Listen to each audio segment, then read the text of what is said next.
Hey everyone, this is Tom from Velocities in Music. I'm going to do today another random kind of music blurb thing, so tell me what you think.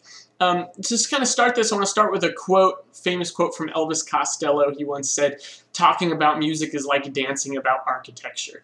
And today I'm actually going to be talking about music, so there's even kind of another degree of separation there. So take it how you want it, you know.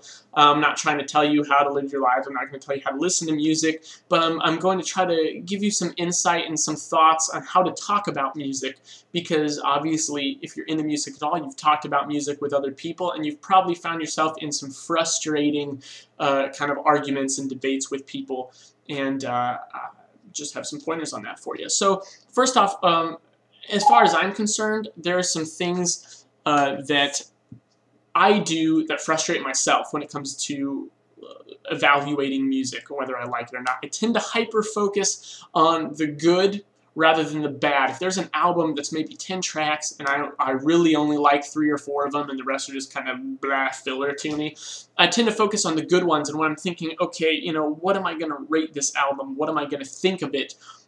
I tend to focus on those good ones, and it makes me want to give it a higher score than really it deserves. When I look at it realistically and I take into account every track equally, then I see that it's not as good as I thought it was when I just think about the good tracks.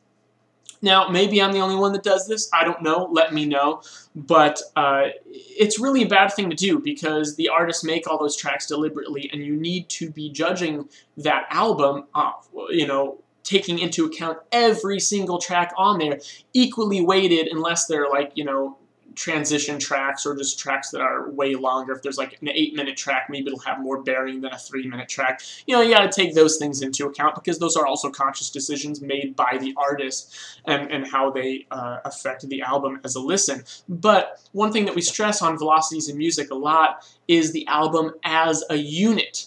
As a unit. So for that reason, you can't ignore any tracks, but at the same time, you really shouldn't be taking into account any previous work, you know, or if it's like a throwback album and they've come out with the album since, future work from that album, you shouldn't take into account when you're judging that album, because really it doesn't have anything to do with it. You should judge every album as if it was its own artist, you know, coming out with this album, that it was their only thing they had done and ever will do.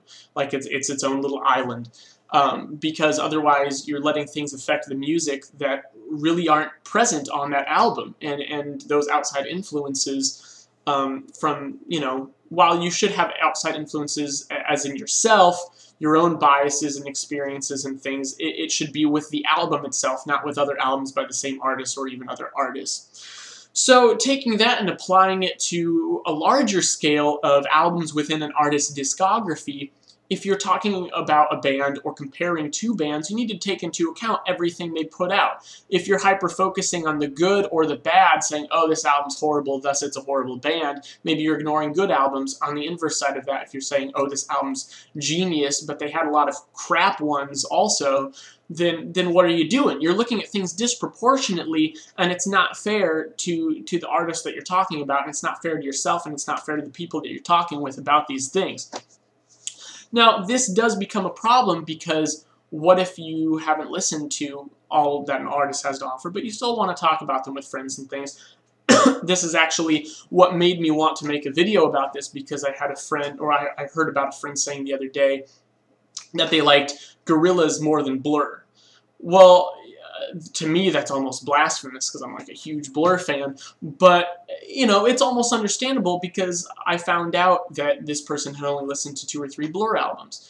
Whereas, you know, like, that actually makes sense, because I think the thing that makes Blur so amazing is the fact that they have 7 albums, all of which are so unique in sound and mood and style.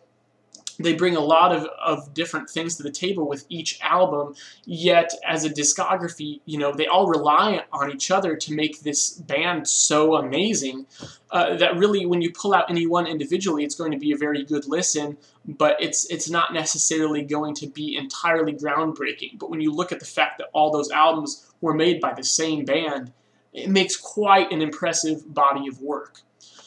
So that being said, I mean, I even like a Gorillaz debut album better than any single Blur album. But when you put all their albums together, not ignoring any, Blur has 7, and none of them are even close to weak. They're all good. And Gorillaz has 3 or 4 main albums, and they're all good, but really, to me, only a couple of them are really amazing. So, you know, you have to take those things into account. One thing that we talk about a lot on Velocities in Music is diluting your work. When a band like Weezer, for example, came out with Hurley in 2010. It was a pretty good album, but it definitely didn't live up to their older stuff. And while that may have been a good album for a newer band, it kind of diluted Weezer's work because it just didn't live up to the first 4 or 5 albums that they had come out with. So if you're going to talk about a band that maybe you haven't listened to everything of, I'd recommend just being honest, just being open about where your ignorance lies or where your experience or bias with that band is. Say, yeah, you know, I'm talking about this, but I've only heard these few albums maybe. So the person you're talking with will know what filter to put that through, what filter to put your opinions through, and that way both of you will be able to get more out of the conversation because you know where the other one's coming from.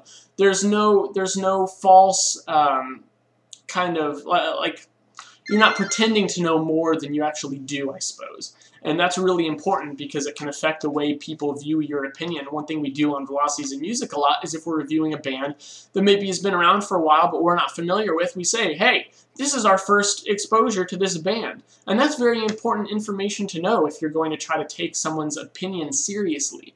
So, I urge you, just be honest, you know, say what you do know about the band, say what you don't know about the band. If there are some things that you say, oh, well, I'm not sure when they did this or why they did this, but it might be important to know.